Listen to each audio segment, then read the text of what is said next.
caawa habeenimo ay taariikhdu tahay 19 bisha toddobaad waxaa shir isugu yeeray madaxweynaha Jamhuuriyadda Federaalka Soomaaliyeed guddiga amniga qaranka.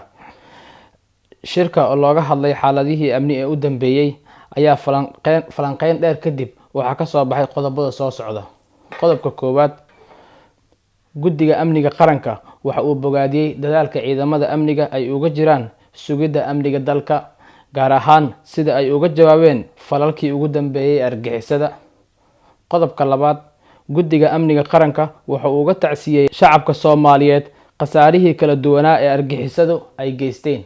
Qodobka saddexaad, iyadoo laga jawaabaya cabashadii ka timid dadweynaha ayaa guddiga amniga isku raacay in muddo 48 saac gudahooda lagu furo wadooyinka halbowlaha u ah sida wadada Sodonka, wadada Afasiyooni, wadada Maka al-Mukarrama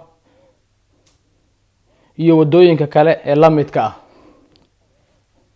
Qodobka afraad, guddiga ayaa isku raacay maadaama ay korortay gawaarida dadweynaha kuwa gaarka loo leeyahay iyo bajaajyada ay dib u eegis ku sameeyaan wasaaradda gaadiidka iyo gobolka Banaadir qaabka ay ugu howlgalaan caasimadda dalka.